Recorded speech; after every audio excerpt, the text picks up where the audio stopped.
As per a survey conducted in 2023 by Society of Human Resources, 1 in 4 employees considers quitting their current job because of political discussions and arguments. I got a question which basically says, I have seen political discussions leading to heated arguments at the workplace. And I strongly feel that we should go ahead and ban all political discussions at the workplace. What is your opinion on this? Now, this is a very valid and logical question, and if you have a similar question, then this video is for you. Now, let's understand political discussions are good and healthy. However, such discussions may lead to heated arguments between team members, which is not good for everyone.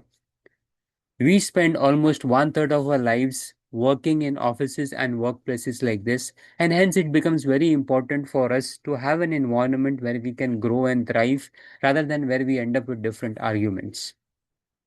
Now let's look at what is it that can be done. Of course, at an individual level, there's not much that can be done. But if you are an influential person in the organization, then we can look at certain things that we can go ahead and do at trying to change the overall perspective or culture in the organization so that we can look at options other than banning political discussions.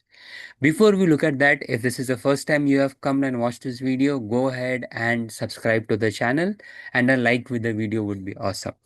So let's look at what are the different options that a organization or company as a whole can. First and foremost, the culture of the organization needs to be set in such a manner that instead of putting in censorships, we should be encouraging discussions so that when people disagree with each other, they should know how to respectfully disagree and not lead to further uh, problems and discussions and erosions and such things. It's absolutely normal for humans to have different perspectives, and the culture of this organization should encourage people to calmly agree to disagree on points in which their viewpoints differ.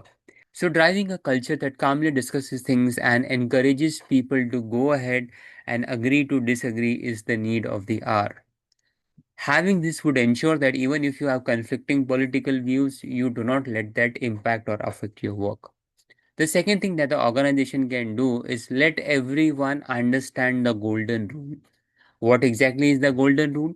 The golden rule basically says that any discussion on argument, unless it's helping you increase the productivity of the organization, it helps you drive purpose in the organization, or it helps you bring about inclusion in the organization.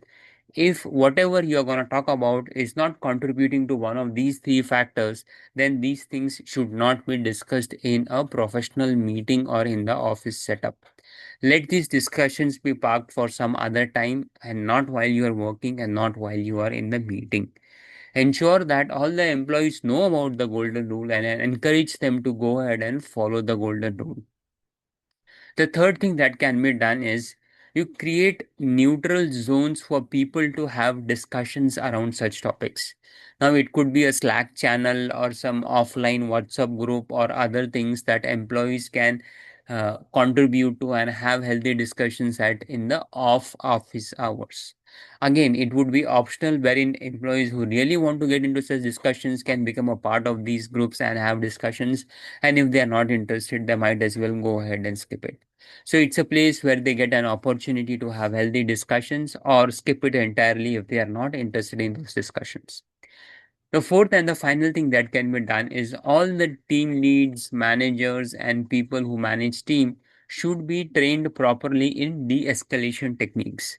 So that if at all discussions related to politics or other such things happen and they kind of seem to be going out of control, that's when the leaders can step in, do the de-escalation and ensure that people are still on good terms to work with each other. So these are some of the basic things that can be applied. I do remember one of my friends who had similar question and who was having a lot of argument in the team. Once I coached this person on de-escalation techniques, it definitely helped them a lot. So rather than saying let's go ahead and ban all political discussions, we should go ahead and implement these four things so that people start having healthy discussions so that there are no hidden ill feelings amongst each other.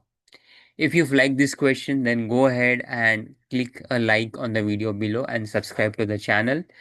I do keep on bringing up questions like these, so if you are interested, a subscribe would be awesome. Also, ensure that if you have any questions which are similar, go ahead and drop me a line on wiseru at work at the rate of gmail.com. I'll pick up your questions and answer them. If you have had experiences of your own, please go ahead and share them in the comments below.